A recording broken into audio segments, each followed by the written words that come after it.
Hospital के bed पर पड़े पड़े ऋषभ सबसे माफ़ी मांग रहा था। आज मुझसे मेरा सब कुछ छिन गया क्योंकि मैंने एक बेकसूर लड़की की ज़िंदगी बर्बाद कर दी। ये मेरे कर्मों की सजा है मधु। और दूसरी ओर करण है, जिसके अच्छे कर्मों के बदले महादेव ने तुम्हें एक वरदान के रूप में उसे दे दिया। एक ऐसी मोहब्बत जो हर किसी के नसीब में नहीं होती, जो उसके साथ मरने के लिए भी तैयार हो जाए। ऐसा मंजर देखकर तो बड़े से बड़ा प्यार करने वाला भी अपने साथी का साथ छोड़ दे और अपनी ज़िंदगी पहले बचाए। पर मधु, वो न सिर्फ तुम्हारे लिए उस धधकती आग में आई भी थी, बल्कि तुम्हारे साथ मुस्कुराते हुए मरने को भी तैयार हो गई। इतनी भयानक मौत को सामने देखने के बाद भी मैंने तुम दोनों की आंखों में एक पल के लिए भी डर और मौत का खौफ नहीं देखा। अगर कुछ देखा तो बेपनाह प्यार, ऐसा प्यार जिसके सामने भगवान भी झुक जाए। मैं तो फिर भी एक इंसान हूँ। इतना कहकर ऋषभ ने गहरी सांस ली, जैसे उसे सांस लेने में तकलीफ हो रही हो।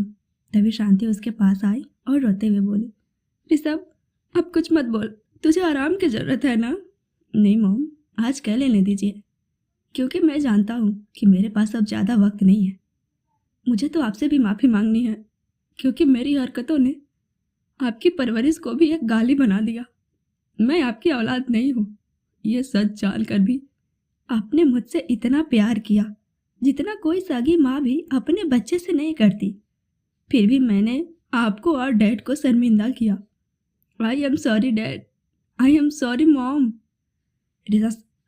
ऋषभ के इतना कहते ही मनराज और शांति रोने लगे। ऋषभ ने शालिनी की ओर देखा और बोला, माँ, मेरे पास आइए ना प्लीज़, बस एक आखिरी बार। ऋषभ के इतना कहते ही शालिनी तुरंत उसके पास आई। ऋषभ ने रोते हुए कहा, आप मेरी माँ हो, ये मेरी खुशकिस्मती थी, पर मैं आपका बेटा हूँ। इसे मैंने आपकी बदकिस्मती बना दिया। इसके लिए प्लीज़ मुझे माफ़ कर दीजिएगा माँ। शालिनी भी रोने लगी तो ऋषभ फिर से बोला, पर माँ, इस सच से तो आप भी मुंह नहीं मोड़ सकती कि मैंने इस दुनिया में सबसे ज़्यादा प्यार सिर्फ आपसे किया है, जिसमें मेरा कोई स्वार्थ नहीं था। आपसे ये लगाव क्यों था मैं खुद समझ नहीं पा रहा था, लेकिन अब पता चला, क्योंकि रिश्ते चाहे कितने भी झूठ हों, कितने भी छिपाए गए हों, असली एहसास तो असली एहसास ही होता है। मैं जानती हूँ ऋषभ, शालिनी रोते हुए बोली। ऋषभ ने उनकी ओर देखा और फिर से बोला, मैंने बहुत पाप किए हैं माँ, जिनकी कोई माफ़ी नहीं है। पर माँ, आप मुझसे नफरत मत करना, वरना मेरी आत्मा को कभी शांति नहीं मिलेगी। प्लीज़ मुझसे नफरत मत करिएगा, मुझे माफ़ कर दीजिएगा प्लीज़। शालिनी कुछ नहीं बोली, बस रोते हुए वहाँ से उठकर चली गई। उनके जाते ही ऋषभ ने नंदिनी की ओर देखा और आहिस्ता आहिस्ता अपने हाथों को जोड़कर बोला, जो कुछ भी मैंने तुम्हारे साथ किया है नंदिनी, उसकी कोई माफ़ी नहीं है, पर फिर भी मैं तुमसे अपने किए सारे गुनाहों की माफ़ी मांगता हूँ। अगर हो सके तो मुझे माफ़ कर देना। नंदिनी ने कोई जवाब नहीं दिया, बस जमीन की ओर देखकर सोच में पड़ गई। ऋषभ ने उदास होकर मधु की ओर देखा और बोला, पहले तुम्हारे पति और फिर तुम्हारे होने वाले बच्चे की जान लेनी चाहिए मैंने मधु, पर फिर भी तुमने इंसानियत के रास्ते को अपनाया और मुझ राक्षस को बचाने निकल पड़ी। तुमने और नंदिनी ने मेरे जैसे राक्षस की जान बचाकर मुझे मेरी नज़रों में इतना गिरा दिया है कि अब मैं जीना ही नहीं चाहता। कानून से पहले मैंने अपने लिए सज़ा मुकम्मल कर ली है। बस तुम दोनों से जाते हुए बस यही कहूँगा कि अगर हो सके तो मेरे गुनाहों को माफ़ कर देना। ऋषभ के इतना कहते ही मधु ने ऋषभ की ओर देखकर कहा, मैंने तुम्हें माफ़ किया ऋषभ। मधु के इतना कहते ही वहाँ खड़ा हर इंसान उसे हैरानी से देखने लगा। करण ने गुस्से में मधु की बाँह पकड़कर पूछा, पागल हो गई हो, इसे माफ़ करोगी तुम? मधु ने करण की ओर देखकर कहा, हाँ करण, करूँगी मैं ऋषभ को माफ़, उस माँ के लिए जिन्होंने इसे जन्म तो दिया पर साथ मेरा दिया, मुझे अपनी बेटी की तरह प्यार किया। बड़ी माँ के लिए माफ़ी करूँगी जिन्होंने अपने बेटे का साथ मेरे खातिर छोड़ दिया। ऋषभ ने अगर मेरे साथ कुछ गलत किया है करण, तो आप उसकी वजह से मेरी माँ का सिंदूर सही सलामत है। जिस बच्चे की ये जान लेना चाहता था, आज उसी बच्चे को बचाने के लिए इसने अपनी ज़िंदगी दांव पर लगा दी, इसलिए मैंने इसे माफ़ किया। इतना कहकर मधु ने फिर से ऋषभ की ओर देखा और बोली, हाँ ऋषभ, मैंने तुम्हें माफ़ किया क्योंकि मेरे पापा कहते हैं गुनाहगार को नहीं, गुनाह को ख़त्म करना चाहिए। और आज तुमने अपने किए गुनाहों को सिर्फ स्वीकार ही नहीं किया है, बल्कि तुम्हें अपने किए पर पछतावा भी है। आज तुमने अपने अंदर के राक्षस को उस आग में हमेशा के लिए जला दिया है, इसलिए मैंने तुम्हें माफ़ किया। ऋषभ हल्के से मुस्कुराकर बोला, थैंक यू मधु। मैं जानता था कि कोई और मुझे माफ़ करे ना करे, पर तुम मुझे माफ़ जरूर करोगी। Thank you. इतना कहकर ऋषभ ने आरव और एनी की ओर देखा और बोला, करण से भले मैंने नफरत की, पर तुम दोनों से सिर्फ प्यार किया है और हमेशा करूँगा। ऋषभ के इतना कहते ही एनी की आंखों से भी आंसू झलकने लगे। ऋषभ ने चेहरा घुमाकर करण की ओर देखा और बोला, मुझे पता है करण, तुम मुझे माफ़ नहीं करोगे और मैं तुमसे माफ़ी मांगूंगा भी नहीं, क्योंकि मैं तुमसे नफरत करना कभी नहीं छोड़ सकता। तुमसे मेरी नफरत ने ही आज मुझे यहाँ पहुँचाया है, इसलिए ये नफरत अगले जन्म में भी बरकरार रहेगी। बस अगले जन्म में मेरे भाई बनकर दुनिया में मत आना, क्योंकि आज अगर तुम मेरे भाई नहीं होते तो मैं तुम्हें कभी नहीं बचाता और जीत मेरी होती। आज अगर मैं तुमसे हारा हूँ तो उसकी वजह मधु और नंदिनी है, क्योंकि अगर मैं चाहता तो आज बहुत आसानी से तुम्हें मरता छोड़ मधु को लेकर जा सकता था, पर तुम्हारे लिए मधु की बेइंतहा मोहब्बत और माँ के लिए मेरे प्यार ने मुझे तुम्हें बचाने के लिए मजबूर कर दिया। पर अगले जन्म में हमारी ये जंग जारी रहेगी। डन। करण ने भी ऋषभ की ओर देखकर कहा तो ऋषभ मुस्कुरा दिया और फिर शोभा से बोला, दादी माँ, देखा आपने, करण बचपन की तरह अगले जन्म में भी मुझसे लड़ने के लिए तैयार है। अब तो आप समझ गए होंगे ना, हमारी लड़ाई में हर बार मैं ही गलत नहीं होता, करण भी गलत था। शोभा ने रोते हुए ऋषभ के सिर पर हाथ फेरकर कहा, यह आपकी गलत फहमी है बेटा, हमें आप गलत और करण सही हमेशा नहीं लगते थे। हमारा यकीन कीजिए ऋषभ, हम दिल से यही चाहते थे आप खुराना कंस्ट्रक्शन के एमडी बने, क्योंकि आप हमेशा करण से ज़्यादा काबिल लगे हमें। पर बोर्ड ऑफ डायरेक्टर के फैसले पर हम सवाल खड़े नहीं करना चाहते थे। आप काम करण से बेहतर करते थे बेटा, पर आपके काम करने के तरीके गलत हैं, जिसकी वजह से खुराना कंस्ट्रक्शन की साख दाव पर लग सकती थी।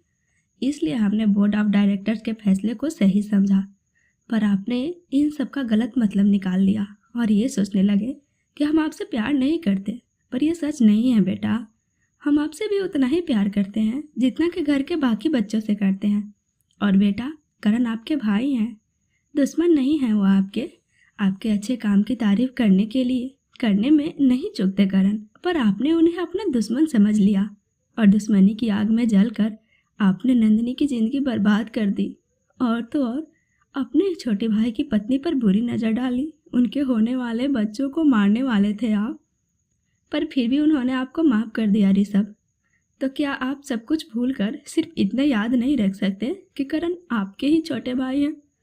नहीं दादी माँ, मैं अपने किए गुनाहों पर शर्मिंदा जरूर हूँ और ये भी मानता हूँ कि मुझे मेरे और करण की इस जंग में नंदिनी और मधु को बीच में नहीं डालना चाहिए था। पर मैं करण से नफरत करना बंद नहीं कर सकता। मुझे मौत मंजूर है, पर करण को अपना भाई मानना मंजूर नहीं है। ऋषभ बोला।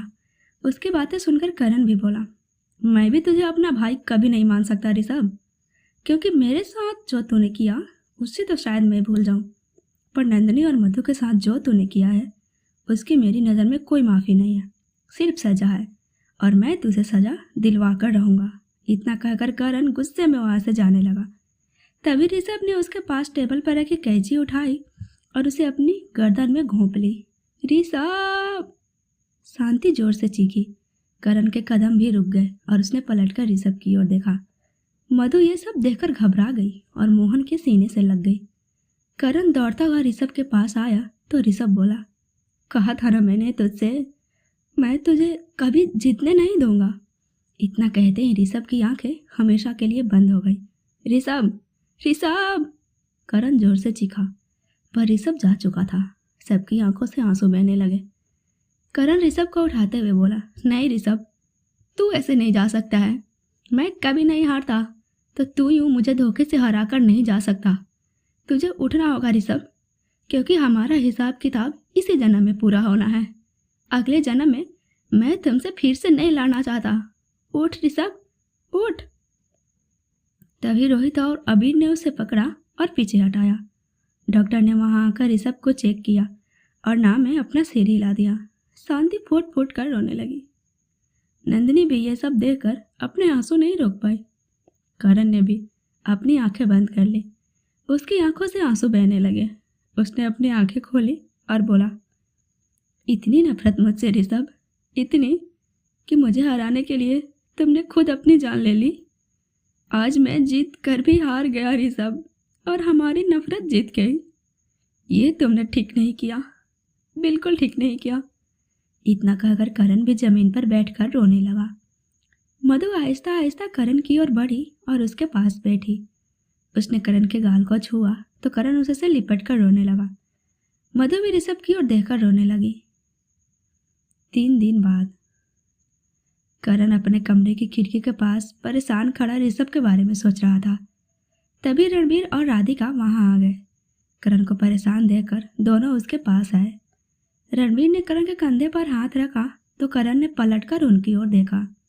करण, जो हुआ है उसे बदला नहीं जा सकता। ऋषभ ने तुम्हारी वजह से अपनी जान नहीं ली। उसे शायद इस बात से ज़्यादा तकलीफ पहुंची कि जिन लड़कियों की ज़िंदगी उसने बर्बाद की थी, उन्हीं ने उसे बचाने के लिए अपनी ज़िंदगी खतरे में डाल दी। अगर ऐसा नहीं होता ना करण, तो वो सच में मधु को लेकर वहाँ से निकल जाता। तुम तो बेहोश थे और ऋषभ को चाह कर भी नहीं रोक पाते, पर उसने ऐसा नहीं किया। उसने तुम्हें भी बचाया और जाते जाते अपने किए की माफ़ी भी मांगी। वो तो ये सब पहले से जानता था कि उसके पास कुछ ही सांसें हैं और उसे खुद को ख़त्म करने की ज़रूरत ही नहीं थी। सच तो ये है कि मधु और नंदिनी ने जब उसे बचाया तो वह खुद की नज़रों में ही गिर गया, इसलिए उसने खुद को ख़त्म किया। रणबीर बोले। करण ने कोई जवाब नहीं दिया तो राधिका ने उसकी दोनों बाहें पकड़ी और उसे बेड के पास लेकर आई। उसने करण को बैठाते हुए कहा, बैठ। करण के बैठते ही वो करण के पास बैठी और बोली, करण, ऋषभ को अपने कर्मों की सज़ा मिली है तो उसकी मौत का जिम्मेदार नहीं है, इसलिए बेवजह खुद को तकलीफ मत दे। क्योंकि अगर तुझे ये लगता है कि तू ऋषभ की मौत का जिम्मेदार है तो मैं भी तुलसी की मौत की जिम्मेदार हुई ना करण। करण तुरंत बोला, नहीं दी, आप तुलसी दी की मौत की जिम्मेदार नहीं हैं, क्योंकि आप तीनों के साथ जो हुआ वो किस्मत का खेल था। पर मेरे और मेरे भाई के बीच खुराना कंस्ट्रक्शन की कुर्सी आ गई। आज मुझे अफसोस हो रहा है उस रोज़ मैं उस कुर्सी पर क्यों बैठा जो हम दोनों भाइयों के बीच दीवार बन गई। मैं ये बात जानता था कि ऋषभ मुझसे ज़्यादा काबिल है, पर फिर भी मैं उस कुर्सी पर बैठा। लेकिन जीजू, उस कुर्सी पर बैठने का मेरा मकसद खुराना कंस्ट्रक्शन पर कब्जा करना कभी नहीं था। मैं बस हमारी खानदानी विरासत को ईमानदारी से आगे ले जाना चाहता था। हमारे परिवार पर कोई दाग नहीं लगने देना चाहता था। पर मुझे नहीं पता था कि मैं जो कर रहा हूँ उससे ऋषभ के दिल में मेरे लिए नफरत इतनी गहरी हो जाएगी कि उसे मरना मंजूर होगा, पर मुझे अपना भाई मानना नहीं। आज उसने मुझे हमेशा के लिए मामा का मुजरिम बना दिया है। 2 दिन हो चुके हैं पर अभी भी मैं मामा का सामना नहीं कर पा रहा हूँ। तभी शालिनी वहाँ आकर बोली, मैं तुझे ऋषभ की मौत के लिए जिम्मेदार नहीं मानती हूँ करण। उनके इतना कहते ही सबने उनकी ओर देखा। शालिनी मधु के साथ अंदर आई। उन्हें देखते ही करण उठकर खड़ा हो गया। शालिनी ने करण के पास आकर कहा, करण, ऋषभ के गुनाह माफ़ी के काबिल नहीं थे। जो कुछ भी उसने किया उसका अंजाम शायद मौत ही थी, क्योंकि वो खुद अपने मौत की ओर बढ़ रहा था। अभी नहीं तो कुछ दिनों बाद उसके साथ यही होना था।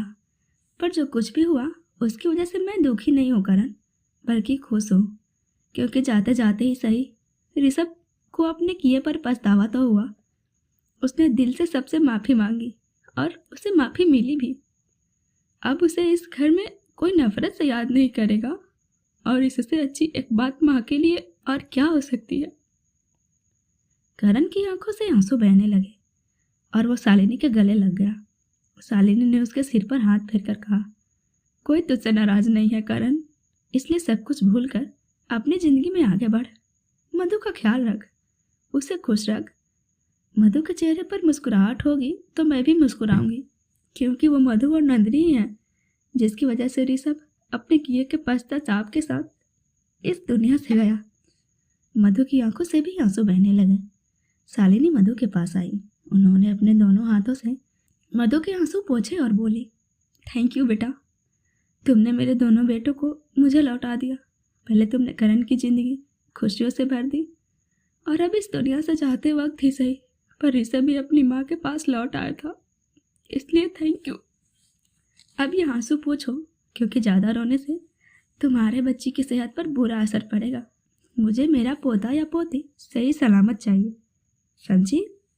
मधु ने मुस्कुराते हुए हाँ में अपना सिर हिला दिया तो नंदिनी ने उसके गाल को छूकर कहा, तुम सब जल्दी से नीचे आ जाओ, ऋषभ की आत्मा की शांति के लिए पूजा शुरू होने वाली है। मधु ने आहिस्ते से सिर हिला दिया तो शालिनी वहाँ से चली गई। रणवीर और राधिका भी उनके पीछे ही चले गए। उनके जाते ही मधु करण के पास आई।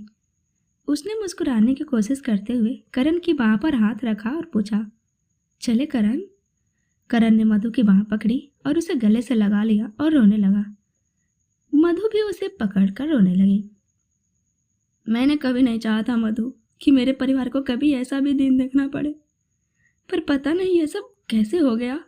करण ने इतना कहा तो मधु ने करण के चेहरे को अपनी हथेलियों में लिया और बोली, करण, अगर हम जो चाहते हैं वही होने लगे तो दुनिया से दर्द का नामो निशान मिट जाएगा, पर ऐसा नहीं हो सकता क्योंकि हमारी किस्मत तो ऊपर वाला लिखता है।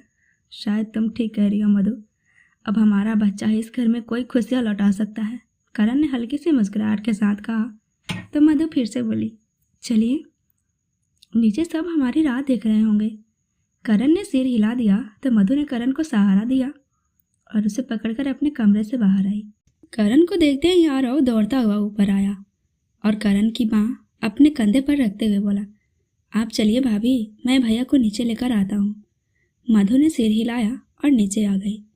सब लोग ऋषभ की तस्वीर के सामने बैठे थे। पंडित जी भी पूजा की तैयारी कर रहे थे और एक एक करके घर आए मेहमान ऋषभ की तस्वीर पर फूल चढ़ा रहे थे।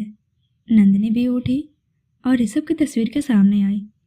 उसने फूलों के थाल से फूल उठाए और ऋषभ की तस्वीर के सामने रखते हुए मन ही मन बोली, तुमने जो मेरे साथ किया है उसकी कोई माफ़ी नहीं है, पर फिर भी मैंने तुम्हें माफ़ किया ऋषभ, क्योंकि तुम्हें अपने किए पर पछतावा था, तो तुमने दिल से मुझसे माफ़ी मांगी थी।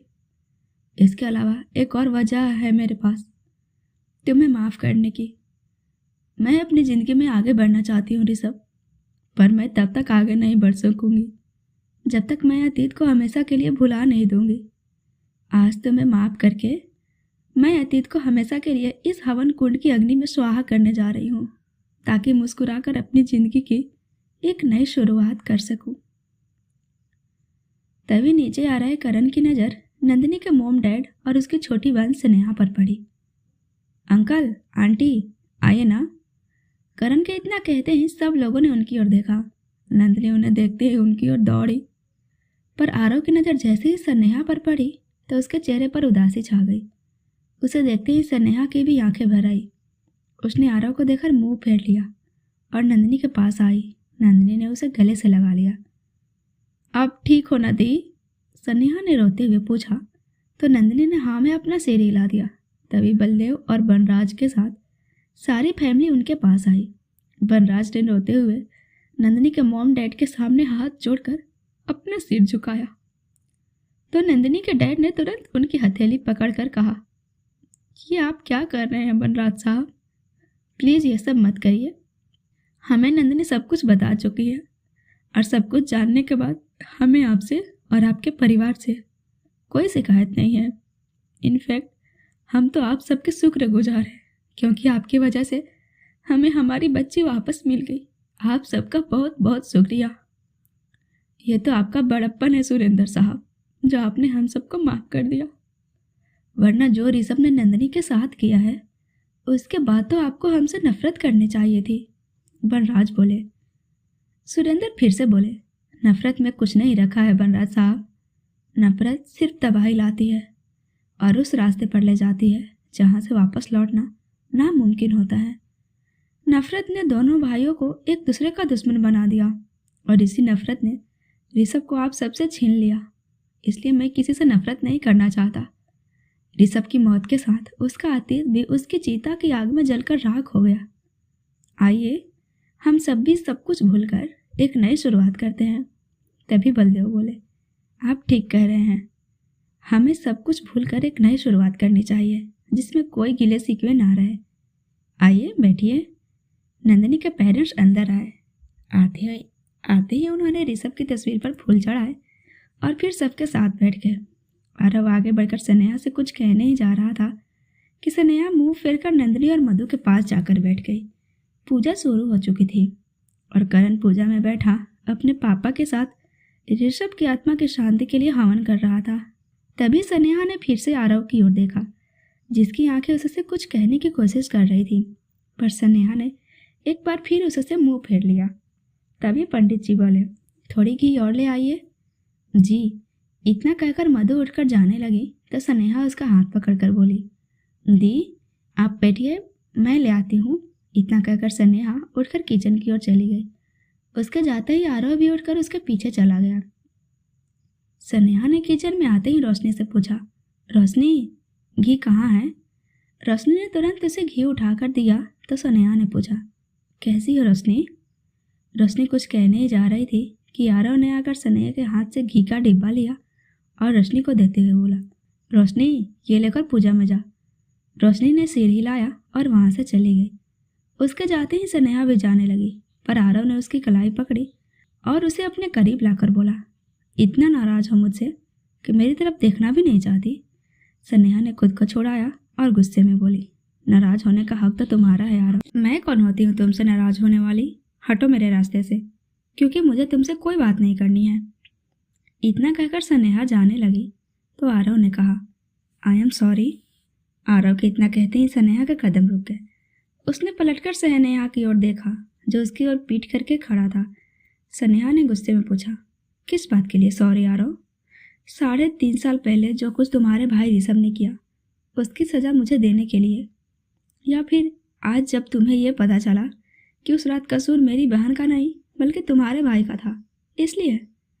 आरव ने पलटकर स्नेहा की ओर देखा और बोला, तुम अच्छे से जानती हो स्नेहा, हम दोनों के अलग होने की वजह ये नहीं थी। स्नेहा मुस्कुराते हुए बोली, जानती हूँ। मुझसे अलग होने की जो वजह तुमने मुझे बताई थी, उसके बाद तुमने मुझे पलटकर एक बार भी देखा, ये जानने की कोशिश भी नहीं की तुमने कि मैं ठीक हूँ या नहीं। खैर, अब ये सब बातें करके क्या फ़ायदा? हम दोनों को भी बाकी सबकी तरह अपना अतीत भूलकर आगे बढ़ना चाहिए, क्योंकि हम दोनों के लिए ही हमारी फैमिली सबसे ऊपर है। और तुमने मुझे अपनी फैमिली के लिए ही तो छोड़ा था, है ना? आरव कुछ नहीं बोल पाया तो स्नेहा गुस्से में वहाँ से चली गई। उसके जाते ही किचन के बाहर खड़ी मधु अंदर आई तो बाहर जा रहे आरव के कदम रुक गए। मधु ने आरव से पूछा, तुम और स्नेहा एक दूसरे से प्यार करते थे? आरव ने कोई जवाब नहीं दिया तो मधु ने फिर से पूछा, मैंने तुमसे कुछ पूछा आरव, क्या तुम स्नेहा से प्यार करते थे? हाँ, पर अब हम अलग हो चुके हैं। आरव इतना कहकर जाने लगा, पर मधु ने उसकी बाँह पकड़ ली और बोली, पर तुम दोनों के चेहरे तो कुछ और ही कह रहे हैं आरव। आरव मधु की ओर देखकर बोला, भाभी आप पिछले कुछ दिनों से पहले ही बहुत कुछ सहन कर रही हैं और मैं नहीं चाहता कि आप मेरी वजह से और टेंशन लें। आपको आराम की बहुत ज़रूरत है, इसलिए प्लीज़ पूजा ख़त्म होते ही आप अपने कमरे में जाकर आराम करिएगा, बाकी का काम मैं देख लूँगा। इतना कहकर आरव वहाँ से चला गया। उसके जाते ही मधु कुछ पल के लिए सोच में पड़ गई और फिर किचन से बाहर आई। तभी उसे स्नेहा एक कोने में खड़ी नजर आई। उसकी आंखों में आंसू थे। मधु आहिस्ता आहिस्ता उसके पास आई। उसने स्नेहा के कंधे पर हाथ रखा तो स्नेहा ने तुरंत अपने आंसू पोंछ लिए और पलटकर मधु की ओर देखा। इधर पूजा खत्म होते ही पंडित जी बोले, अब मृत आत्मा की शांति के लिए उनके नाम पर गरीबों में थोड़ा दान पुण्य करवा दीजिएगा, मैं चलता हूँ। सबने उनसे हाथ जोड़कर नमस्ते किया तो शोभा शांति से बोली, बेटा पंडित जी को उनके दान दक्षिणा देकर ही विदा करना। जी माँ। आइए पंडित जी। शांति के इतना कहते ही पंडित जी उनके साथ चल दिए। सब लोग वहाँ से उठकर सोफे पर आकर बैठे ही थे कि पूजा सबके लिए चाय नाश्ता लेने किचन में चली गई। तभी सुरेंद्र ने नंदिनी से पूछा, नंदिनी बेटा तुमने अपनी पैकिंग कर ली, हमें आज ही निकलना है। तभी मधु वहाँ आकर बोली, आप ऐसे नहीं जा सकते अंकल, जाने से पहले आपको एक बहुत ज़रूरी काम करके जाना है। मधु के इतना कहते ही सब लोग उसे हैरानी से देखने लगे। मधु आगे आई और उसने अपने दोनों हाथों को नंदिनी के डैड के सामने जोड़कर कहा, अंकल जाने से पहले आपको स्नेहा का हाथ आरव के हाथों में सौंपना होगा। मधु के इतना कहते ही सब लोग हैरानी से उठकर खड़े हो गए। आरव ने मधु के पास आकर एहसास से उससे पूछा, भाभी ये आप क्या कह रही हैं? मधु ने आरव की ओर देखा और बोली, दो प्यार करने वालों को मिलाने की कोशिश कर रही हूँ। आरव कुछ कहता उसके पहले ही मधु करण के पास आकर बोली, करण 3.5 साल पहले सिर्फ मेरी और नंदिनी की ही जिंदगी नहीं बदली थी, बल्कि स्नेहा और आरव ने भी अपना प्यार खोया था। मधु के इतना कहते ही करण ने आरव की ओर देखा, जो उससे नजरें चुराने की कोशिश कर रहा था। मधु फिर से बोली, आरव और स्नेहा एक दूसरे से प्यार करते थे। करण, पर आपकी और नंदिनी की शादी की रात जब नंदिनी अचानक से गायब हुई तो सबको यही लगा था कि नंदिनी आपको धोखा देकर भाग गई है, जिसकी वजह से हमारे और इनके परिवार की बहुत बदनामी हुई थी। आप भी उस हादसे के बाद टूट गए थे और आरव को लगा कि इन हालातों में अगर उसने आप सबको ये बताया कि वो स्नेहा से प्यार करता है तो आप लोग उसे कभी नहीं अपनाएंगे और आप सबकी तकलीफें और बढ़ जाएगी। इसलिए आरव ने खुद को स्नेहा से हमेशा के लिए दूर कर लिया। पर करण, आज जब जिंदगी में सब कुछ ठीक होने लगा है तो आरव और स्नेहा को अतीत में हुए उस हादसे की सजा क्यों मिले? मधु के इतना कहते ही आरव और स्नेहा की आंखों से आंसू बहने लगे। मधु ने स्नेहा के आंसू पोंछे और बोली, हमारी वजह से इन दोनों को तो बेवजह सजा मिली करण। आज मुझे पता चला कि मैंने सिर्फ नंदिनी की नहीं बल्कि अनजाने में इन दोनों की भी खुशियाँ छीन ली हैं। प्लीज़ मुझे माफ़ कर देना स्नेहा। स्नेहा रोते हुए बोली, प्लीज़ दी, आप सॉरी मत कहिए, क्योंकि जो कुछ भी हुआ उसमें आपकी कोई गलती नहीं है। आप प्लीज़ खुद को दोष मत दीजिए। तभी करण बोला, स्नेहा ठीक कर रही है मधु, जो हुआ उसमें तुम्हारी कोई गलती नहीं है। आरव मुझसे और अपनी फैमिली से बहुत प्यार करता है, इसलिए उसने उस वक्त वही फैसला लिया जो एक अच्छे भाई और एक अच्छे बेटे को लेना चाहिए था, पर वो स्नेहा के बारे में सोचना भूल गया। इतना कहकर करण आरव के पास आया और बोला, आरव, प्यार और दोस्ती ये दो ऐसे रिश्ते हैं जो खून से नहीं बल्कि दिल से जुड़े होते हैं, पर फिर भी उम्र भर साथ निभाते हैं। अगर तुमने प्यार किया था तो तुम्हें अपने प्यार को भी निभाना चाहिए था, वजह चाहे जो भी रही हो, पर तुम्हें और स्नेहा को बीच राह में नहीं छोड़ना चाहिए था। आई एम सॉरी भैया। आरव नजरें झुकाकर बोला तो करण ने उसे गले लगा लिया। तभी नंदिनी ने स्नेहा से पूछा, तू सच में आरव से प्यार करती है? स्नेहा ने कोई जवाब नहीं दिया, बस रोने लगी। उसे रोते देख नंदिनी को समझते देर नहीं लगी कि सच क्या है। वो अपने डैड के पास आई और उसने उनसे कहा, डैड, अगर हमने अपने अतीत को भुलाकर आगे बढ़ने का फैसला ले ही लिया है तो स्नेहा का हाथ आरव को सपने में क्या बुराई है? हाँ सुरेंद्र साहब, नंदिनी ठीक कह रही है। मैं आपसे हमारे बच्चों की खुशी मांगता हूँ। प्लीज़ आरव और स्नेहा के रिश्ते के लिए हाँ कह दीजिए, प्लीज़। बनराज आगे आकर बोले। सुरेंद्र ने 2 पल सोचा और फिर अपनी पत्नी की ओर देखने लगे। उनकी पत्नी ने स्नेहा के सिर पर हाथ फेरकर उन्हें हाँ कहने का इशारा किया। सुरेंद्र ने मुस्कुराए और बोले, मेरे लिए मेरे बच्चों की खुशियाँ से बढ़कर इस दुनिया में कोई खुशी नहीं है, इसलिए मैं इस रिश्ते के लिए तैयार हूँ। उनके इतना कहते ही खुराना मेंशन में छाई उदासी एक पल में खुशी में बदल गई। सबके चेहरे पर मुस्कुराहट आ गई। सब लोग आपस में बातें करने लगे। तभी आरव फिर से स्नेहा के पास आया। उसने उसका हाथ पकड़ा और उसे एक तरफ ले आया। अभी भी तुम्हें मुझसे शिकायत है? आरव ने स्नेहा को अपने करीब लाकर पूछा तो स्नेहा गुस्से में बोली, एक नहीं हजारों शिकायतें हैं। तुमने जो मेरे साथ किया है उन सब का हिसाब बराबर करूंगी मैं हमारी शादी के बाद। चुन चुन कर बदला लूंगी तुमसे, समझे? आरव के चेहरे पर मुस्कुराहट आ गई और स्नेहा भी रोते रोते मुस्कुरा दी। आरव ने स्नेहा को अपने गले से लगा लिया और बोला, I am sorry Sneha, I am really sorry. उस वक्त हालात ही ऐसे थे कि मुझे मेरे परिवार के दर्द के अलावा कुछ नज़र नहीं आया। और करण भैया, वो तो उस हादसे के बाद खुद को ऐसे अंधेरे में ले गए जहाँ से उन्हें 3 साल बाद मधु भाभी बाहर लेकर आई। ऐसे में मैं कैसे सबको सच बताता कि मैं तुमसे प्यार करता हूँ। इसलिए मुझे यही ठीक लगा कि हम दोनों एक दूसरे से अलग हो जाएं। यही तुम्हारे और मेरे लिए ठीक रहेगा। इतना कहकर आरव ने स्नेहा की ओर देखा और बोला, पर प्लीज़ मेरा यकीन करो स्नेहा, इन 3 सालों में मैंने तुम्हारी जगह अपनी ज़िंदगी में किसी को नहीं दी।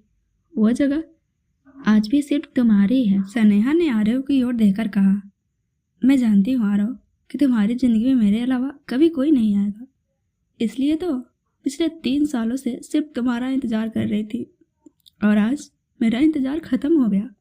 मधु भाभी की वजह से। नंदिनी दी ठीक ही कहती है कि मधु भाभी सच में एक परी है जो सबकी ज़िंदगी खुशियों से भर देती है।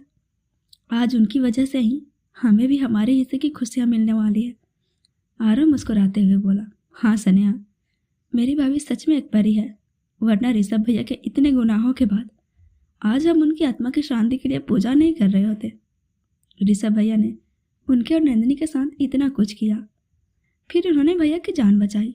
शायद इसी वजह से भैया अपनी नज़रों में इतने गिर गए कि उन्होंने खुद ही अपनी जान ले ली। पर जाते जाते वो करण भैया और भाभी के साथ उनके बच्चे की ज़िंदगी दे गए। आज उनकी वजह से ही कोई भी ऋषभ भैया से नफरत नहीं कर पा रहा है। हाँ, और आज उनकी वजह से ही नंदिनी दी भी हमारे साथ है, और अब हम भी साथ होंगे, सनेहा ने कहा तो आरव फिर से मुस्कुरा दिया और उसने सनेहा को गले लगा लिया। तभी वहाँ एनी आकर बोली, भाई आपको सब बाहर बुला रहे हैं। हाँ, इतना कहकर आरव सनेहा के साथ बाहर आया ही था कि उसे मधु किचन की ओर जाती हुई नजर आई। आरव तेजी से मधु के पास आकर उसने गले लगा लिया और बोला, थैंक यू भाभी।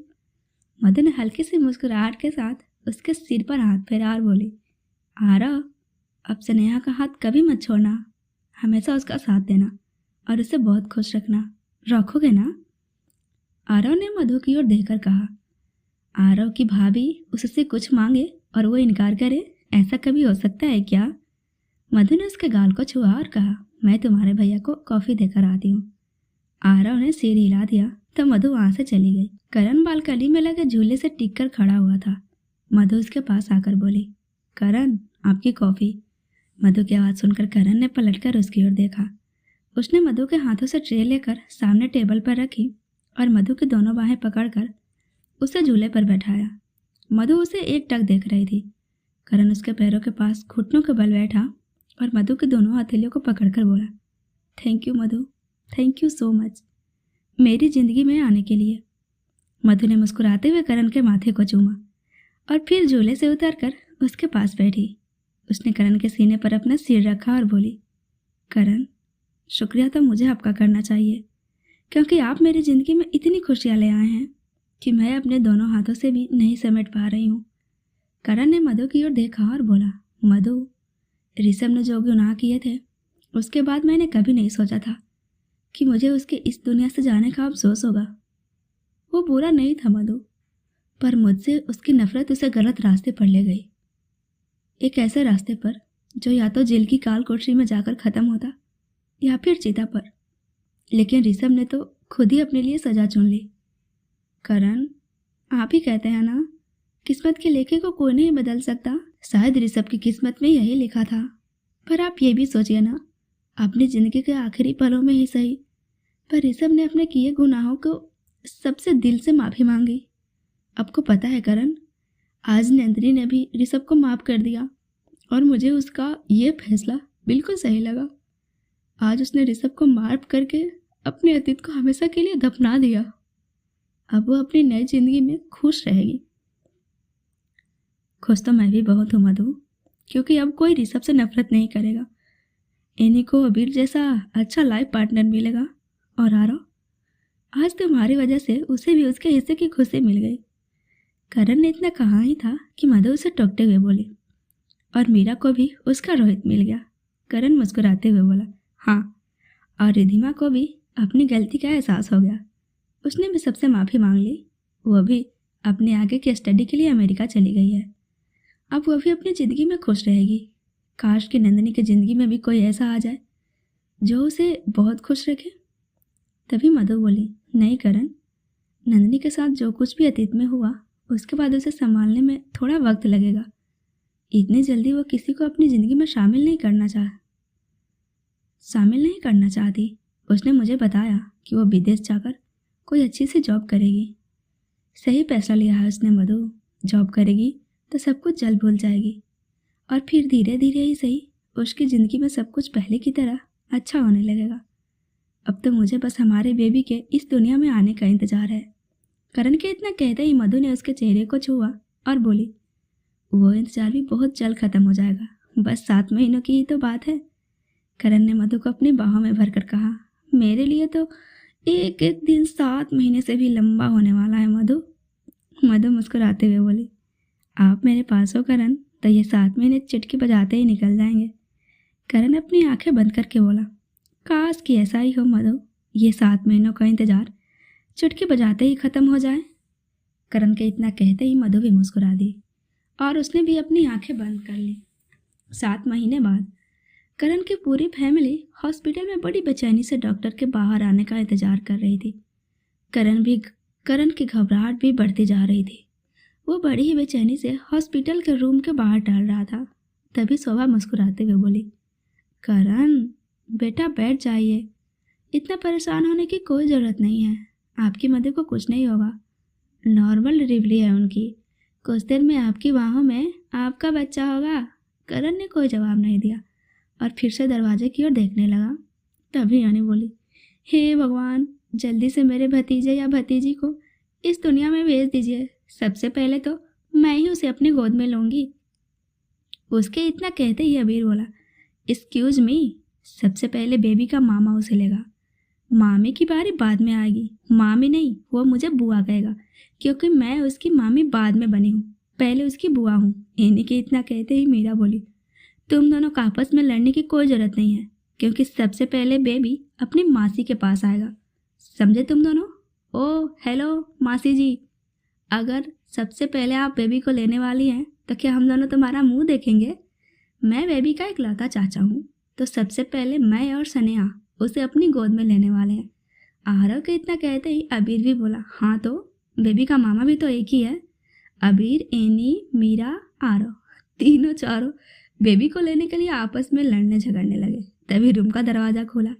बाहर आते ही डॉक्टर साहब बोले, बधाई हो मिस्टर खुराना, आप फादर बन गए हैं, बेटा हुआ है।